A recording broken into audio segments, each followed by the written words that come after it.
As you heard from the resolutions this morning, as part of our result-oriented approach, this session has brought a number of issues to the table. The issue of terrorism, for example, in Mozambique. The parliament has come out loudly that as representatives of the people on this continent,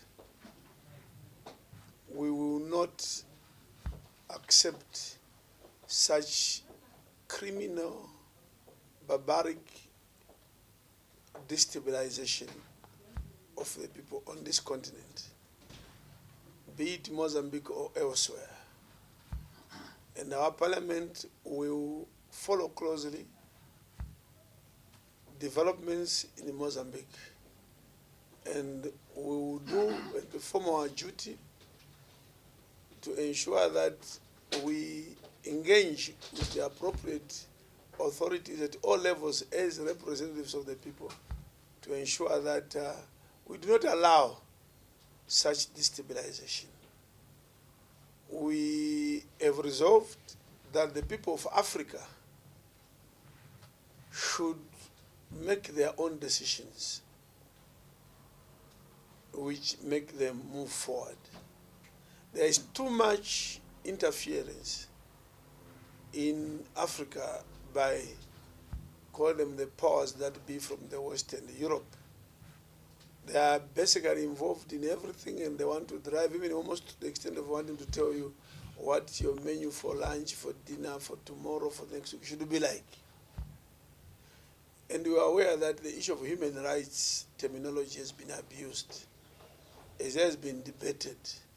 These are individualistic, capitalistic ways or attitudes that conflict with our own African values. So Uganda should be allowed to exploit its fossil fuels. And the issue of trying to block Uganda from constructing a pipeline from Kampala to Tanga in Tanzania is a very sensitive matter, and we are saying, as Africa, let's allow development in that region.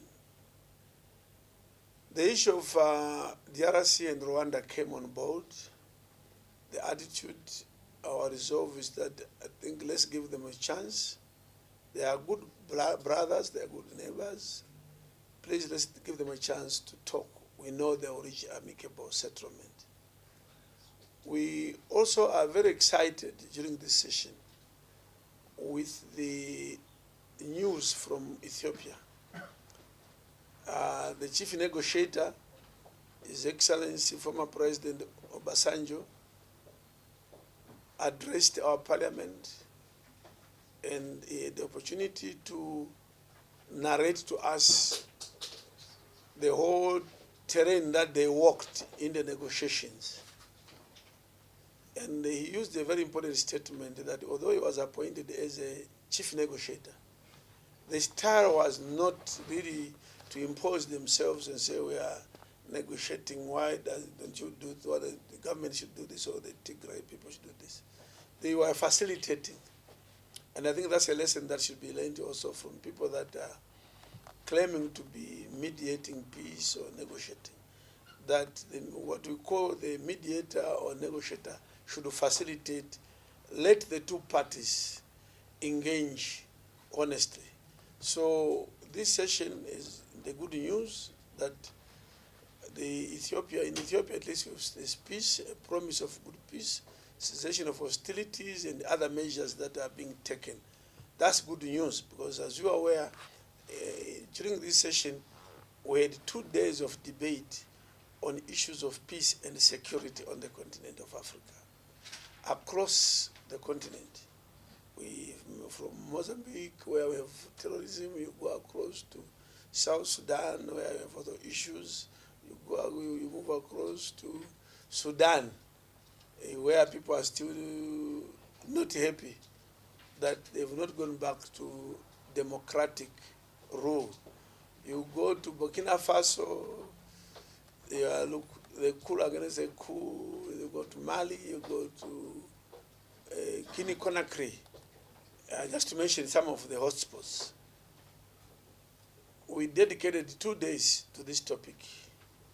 But with the visit and address by His Excellency former President Olusegun Obasanjo, we have hope that I think we may now be getting it right on the continent, whereby the issue of Africa should use its own solutions rather than always look to people from outside Africa. That's why these conflicts have not ended at all. We have the issue of Zimbabwe, the illegal sanctions imposed on Zimbabwe by Europe into USA and others. We are all aware that in terms of the UN rules themselves, these sanctions are illegal. It came out on the floor very well that those sanctions are illegal. But we are happy that the parliament, the continent, the MPs from across Africa are unanimous that the sanctions are illegal and they should be lifted. And part of our resolution is that we as Pan-African Parliament are going to be more active on this issue of sanctions on Zimbabwe. And we are going to constitute a team, if not teams, that will travel to those countries that have imposed those countries that have imposed sanctions on Zimbabwe. We are going to send teams to those countries that have imposed sanctions on Zimbabwe, as we did with respect to Sudan. As a parliament, we made a similar initiative and we succeeded. And we believe as a continental parliament will be heard. We'll be in Brussels at the European Parliament on the 7th, 8th, and the 9th. Indeed, one of the frustrations on the continent is that countries sign to a protocol, an indication that they accept the principles of law in a particular protocol. But now when you ask them to ratify, which means that that protocol now has legal effect in their own country, they then become reluctant. We as Pan-African Parliament, is one of our key functions to ensure that we follow up on those such issues. And I can assure you that we are going to do that in the coming year. We are going to hold regional meetings. We will approach specific countries on various protocols. If there are any apprehensions, you are aware that you can ratify with reservations so that we move forward. So it is a practice that we need to make not only the leaders but also the citizens of this continent. They have to be aware that they have to also to push their own governments to ratify a number of very, very progressive protocols. The Secretary General of the Commonwealth visited, addressed us, we engaged with her, and you're aware that even the issue of sanctions on Zimbabwe came up. The biggest issue about such an engagement is that PAP should be an international player. It is already international, but it should not only play within its yard called Africa. Some of the issues that affect Africa go beyond our borders or the boundaries of the continent. We have to engage everybody. For PAP and for other member countries that may have issues with countries or other forces outside the continent. So the visit by the Baroness is one thing that we would want even to pursue further. We'll have even more giants, more dignitaries engaging. We are going to engage more of such. And only last night, I think I was talking to some very high-ranking people in the U.S. about the forthcoming U.S.-Africa summit. And I was even asking them about the invitations that their invitation is to go beyond just governments. They should go to other institutions beyond the government. Like on the continent, for example, you have your Pan-African Parliament, you have your OCOSOC, the civil society arm of the union. They should invite such other organs that are not necessarily only part of governments, so that the scope of insights is much broader. So I'm saying, and then they promise that there are more such issues that they would want to engage with Pan-African Parliament. So we are serious. The issue of our former president, Obasanjo, His Excellency, I think you heard that we did mention that at Pan-African Parliament, you see soon offices of former presidents of this continent. On the second floor, we've already identified the offices, so that former presidents can come to pub, meet. There's a chamber, there are committee rooms, boardrooms. At the moment, they are very fragmented. They don't have any space where they can meet and do sometimes some introspection, some reflections, and how they can advance. Through Pan-African Parliament, they can also speak to the people of Africa again. So they are coming over, and we are saying people like former President, His Excellency Obasanjo, are an asset on the continent. And people, when they are out of office, each person out of office, sometimes your brains tend to reflect and even discover solutions that you did not have when you were in office. So we need them. We need them, and they'll be coming to PAP frequently so that we pursue issues and advance the aspirations of this continent. A parliament that amends its rules 84 clauses out of 94 unanimously in a parliamentary setting is unheard of.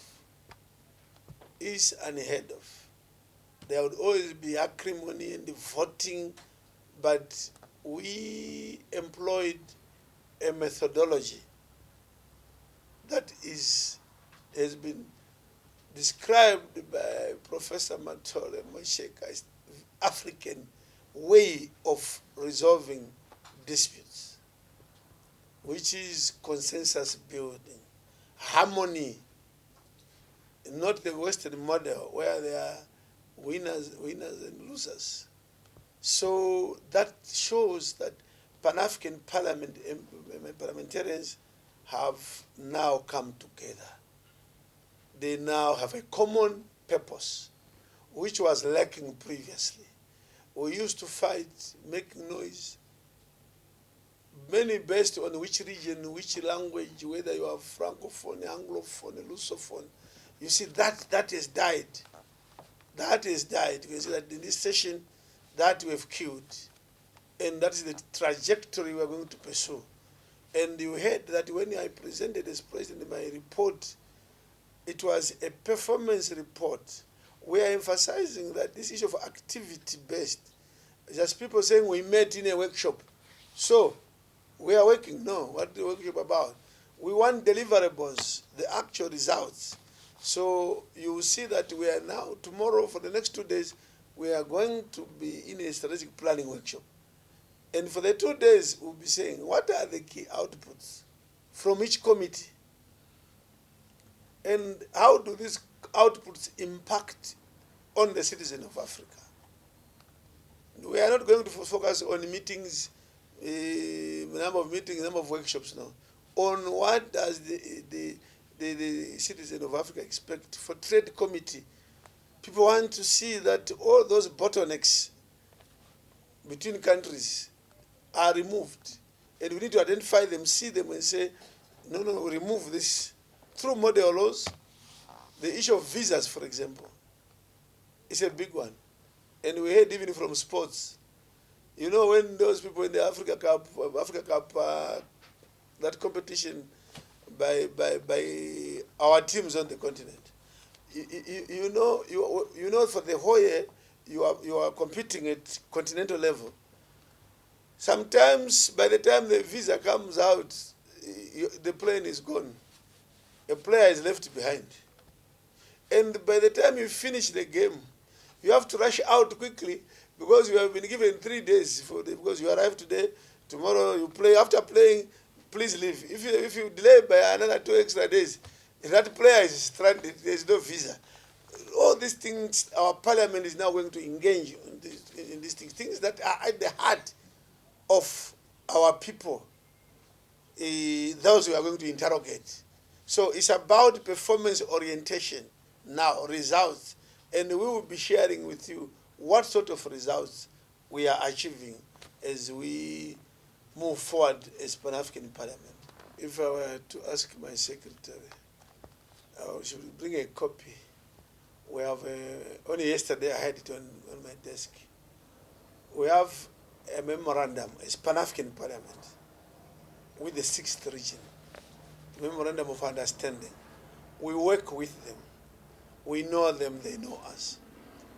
For this session, because we are more like a startup parliament again after a 2-year absence on the ground, our program for this session did not include one for the diaspora. But I want to say we take the 6th region or the diaspora just as equal as to any other region. They are part of us. And we haven't yet designed the program for next year. But I can reasonably think, I think by May or October, we may have an engagement during our session with the diaspora. They are a very important component of Africa. We all know the history. We all know the advantages of working with our brothers and sisters in the diaspora.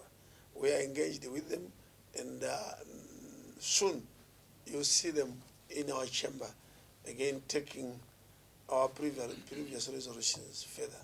But as I say, we do have a memorandum of understanding with them, so we are working with them. It is true our budget has eventually diminished from 22 US million, 22 million US, 22 million from 22 million US in about 5 years ago, 6 years ago, we were on 22 million. Currently, we're in 11 million. It's clear 50% of our budget is gone in about 5 years. And indeed, in 2020, just listen, 2 years ago, we were on 15. We are now on 11. And we don't know where that is leading to, because the closer it gets to 8 or to 9, it basically means we have to close shop, because we only have enough money to pay salaries only. That's we are getting closer to that. In Lusaka, at the mid-year summit of the AU in July, we raised this issue with the foreign ministers at their meeting called the Executive Council. They were unanimous in saying they need to give more money or resources to Pan-African Parliament. Unanimous. And they even directed that Pan-African Parliament should meet with the PRC, the Permanent Representative Council, which is composed of ambassadors, at a retreat. So there shall be a retreat where we'll have an opportunity as PAP to unpack all the issues. And then the ambassadors can also share with us their own situation. That is the meeting that should unlock all these problems. Unfortunately, we wanted to meet them in August. After July, they said August, they were all on leave. They would come back in September. But since September, we keep writing to them that we need that retreat. So we hope once we meet with the ambassadors, the situation will improve. If we don't and it doesn't improve, yeah, we are in a very difficult situation. We have the energy, the enthusiasm, but our feed in terms of resources, that area needs to be addressed.